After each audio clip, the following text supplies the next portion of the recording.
So, what else did we watch? So we also watched Bright, which is the new Will Smith Netflix kind of also released in theaters movie, but I'm not sure which theaters it's actually in. Do you want to set up a little bit about what the movie's about? I feel like I don't fully know, so I think you're probably better at setting it up. Because I was even asking you questions when we are watching. I'm like, who is the oppressor? Like, what is this world? But it's a really good movie. But you're probably better at setting it up than me. Yeah, I mean, we could just jump into what we would give the movie out of 10 then, because I mean, you've already given your opinion. I'll say, just for the record, I also really like the movie. What Hmm. would you give it out of 10? I think I'd give it an eight. Give it an 8? Yeah, I'm right there with you. yeah. I'm gonna say a strong 8. Okay. So this movie that we've given an eight and a strong eight. Do you want to like set it up? Yeah, I'm gonna set it up. So, idea of the movie is that we're in this alternate world. We're in LA with Will Smith, and he's a police officer working with the first orc ever put on the police force. Now, right away, the fact that there's an orc on the police force might jump out at you. So it's a world with orcs, fairies, minotaurs, the half man, half horses, Oh yeah, yeah, yeah. fairies, Elves. elves, Yeah. magic wands, Humans. humans. And yeah. There's a lot of things in this movie. So like, is an orc like an actual mythical character or like a thing? Like people know what orcs are? Definitely. Oh, because that's the first time I've ever. They look like they kind of look like pigs. They're orcs, yeah, totally. Like that's what an orc looks like. That's what an orc is a pig, ish. An orc is what we saw in the movie. I mean, so the movie itself is like 2 hours long, Yeah. and there's a lot of interplay between humans, orcs, elves, fairies. Let me Google Not orc real quick. not so much interplay about the the minotaurs and the fairies, but there's some talk about how all these people live together, and basically it's an adventure. It's sort of a buddy cop movie. Will Smith finds a wand, and all hell breaks loose once the importance of the wand comes to light. So it'll Mm-hmm. kind of start some kind of war, and him and his buddy, who is Jacoby, the orc police officer, Mm-hmm. have to protect the wand and keep it away from the bad guys. Yeah. So like the humans and the orcs are on separate sides, and I think the way that what you can compare it to is like the black and white divide in like America, where during the civil rights movement, um, those two groups there was segregation basically, and it's not to say that this world is segregated, but all of the I don't know how to put this, but like orcs don't like humans and humans don't like orcs, and like humans are the oppressor. They're more in power kind of thing.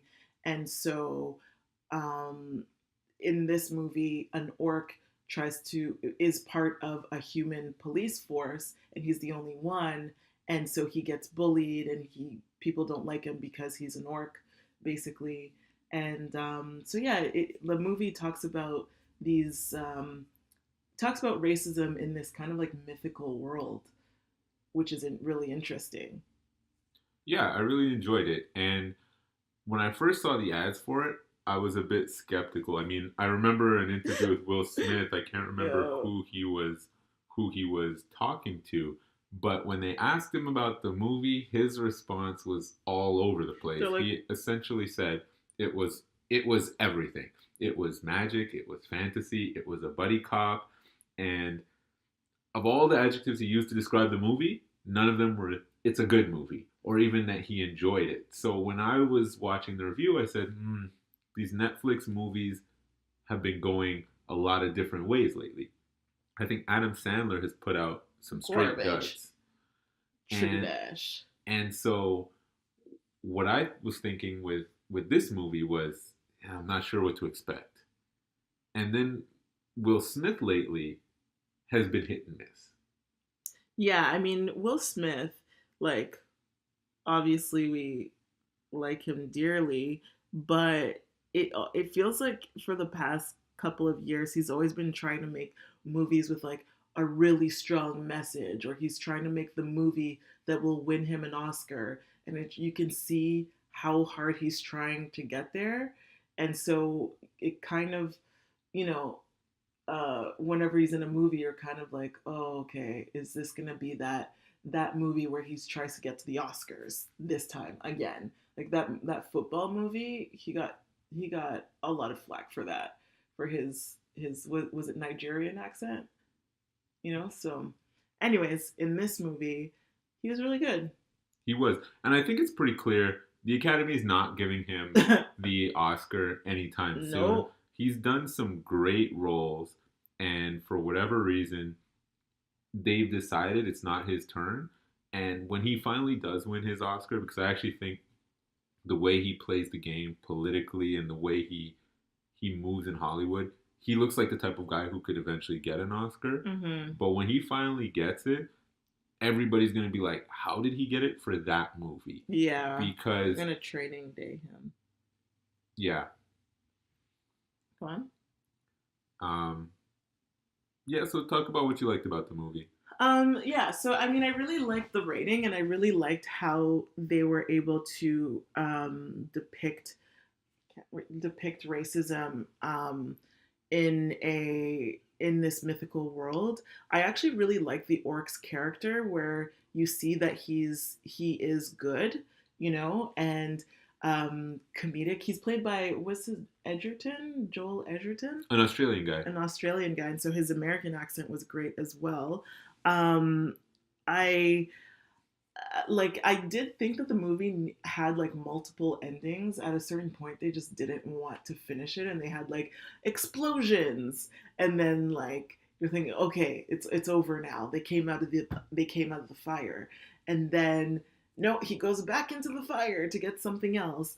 Um, like certain little points is like, if you haven't watched it, again, I'm gonna say spoiler alert, but the elf, when she couldn't speak English for like 3 quarters of the movie, and then at the last quarter, she's like, "Oh, I'm speaking English now, and I'm actually pretty good at it." That was kind of funny, and they kind of like poked fun at that. And they call her out for that too. Yeah. I think Will Smith says something to like, "Oh, now you speak English," an hour or something into the movie. Mm-hmm.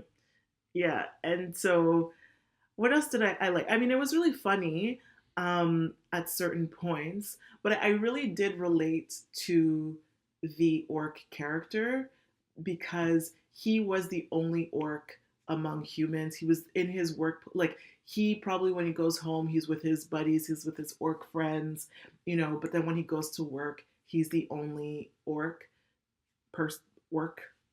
creature. And I feel like as a person of color, as a black woman, like I'm so used to that, especially working in media.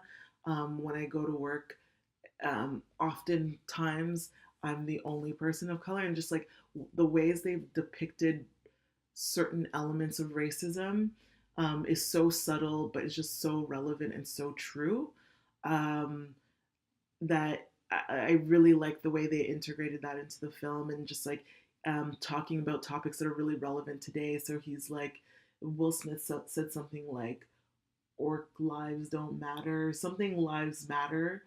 The Just fairy lives don't matter yeah, today, the and fairy then he lives. kind of squashes a fairy. Yeah, um, and the way that you know there's this one scene where they're telling all the cops who's going to pair up with each other, and Will Smith's character gets paired up with the orc, and Will Smith's character basically tells the orc, "Hey, I'll meet you outside. Go outside. I'll meet you later."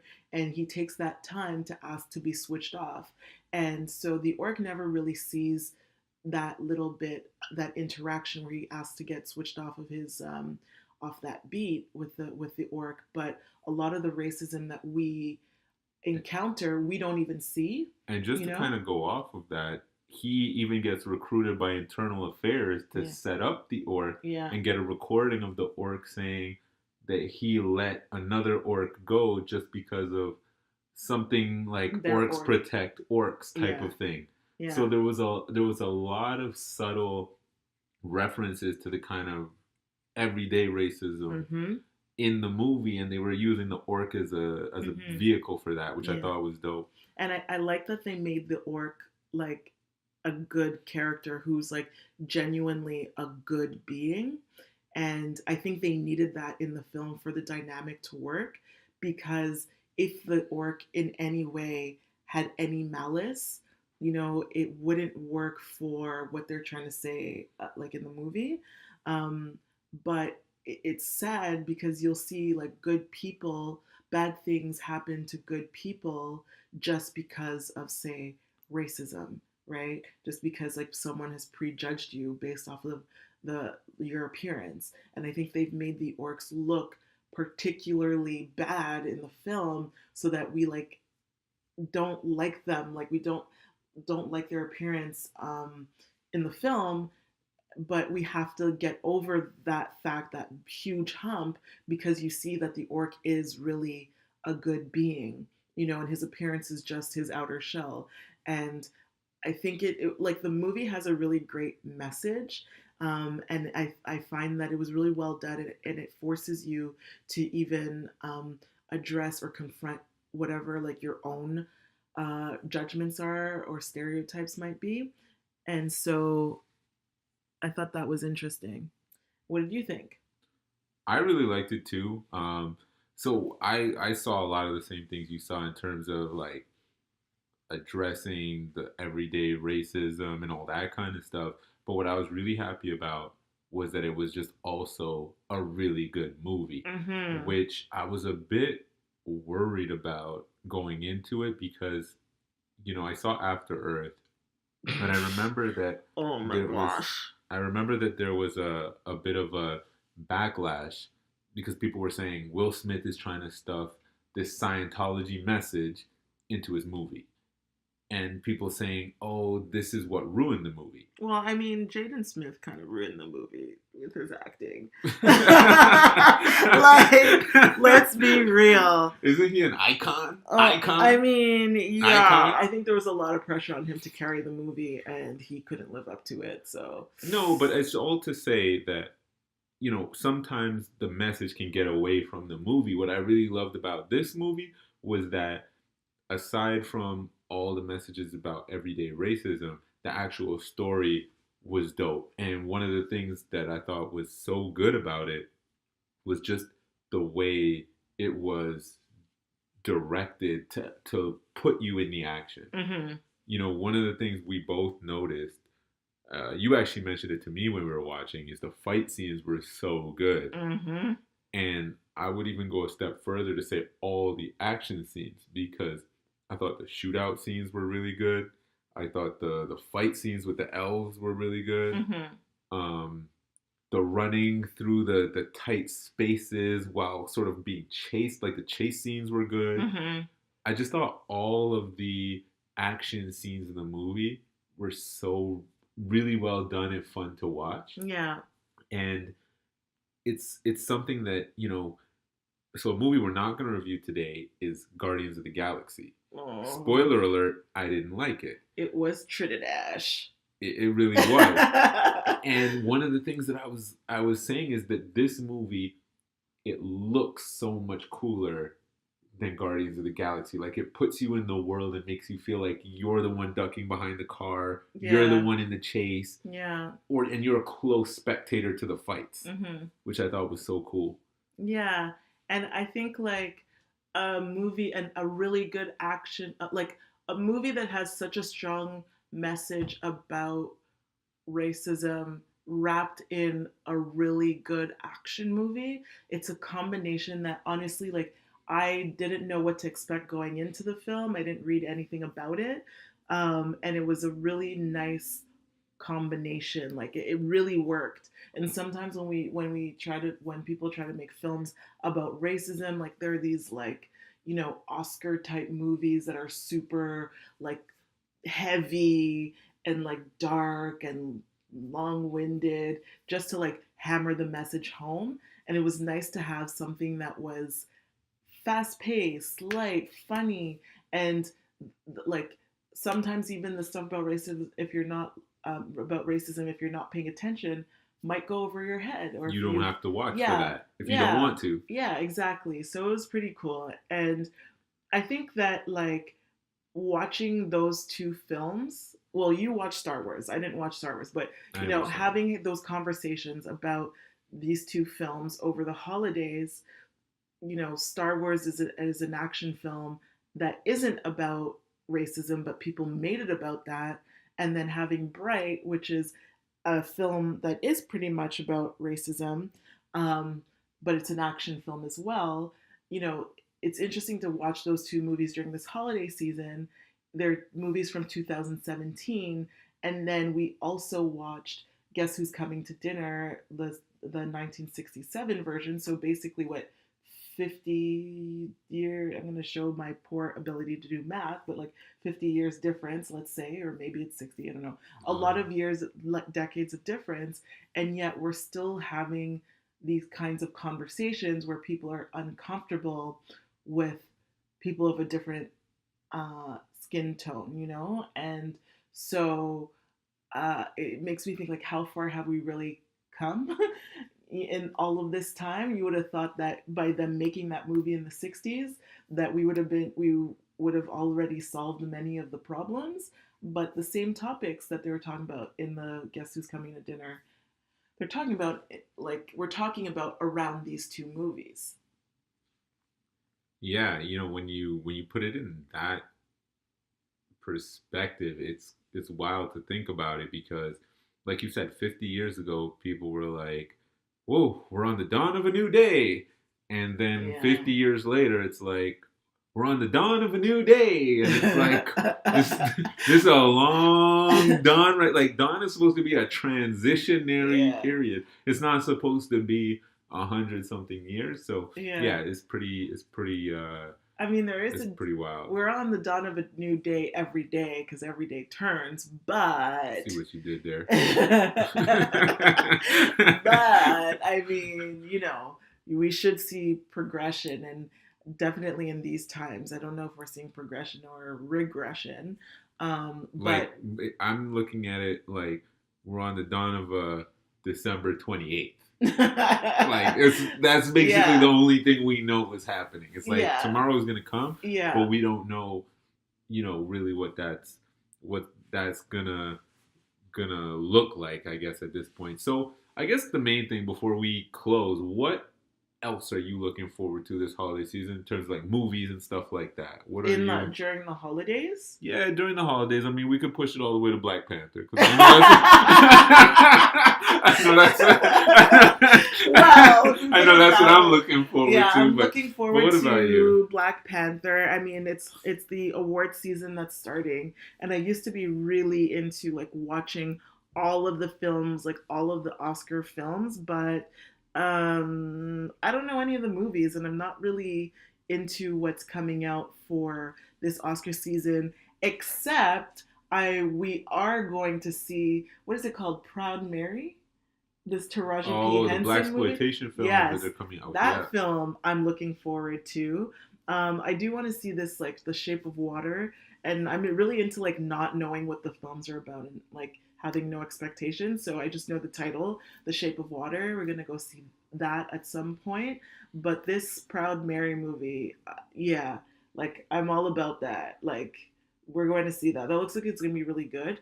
And then obviously, and we should call this like a holiday, whatever day it's. I think it's February 12th or 16th that Black Panther's coming out. That day is gonna be a big day.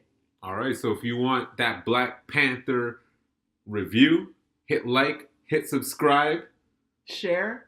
share, hit us up on Twitter, put your notification on. You want to click on that notification button. Make sure you know when we put out new content. Yeah, yeah. All right. Well, that was the M&P. I'm M. And I'm P. And we'll see you next time.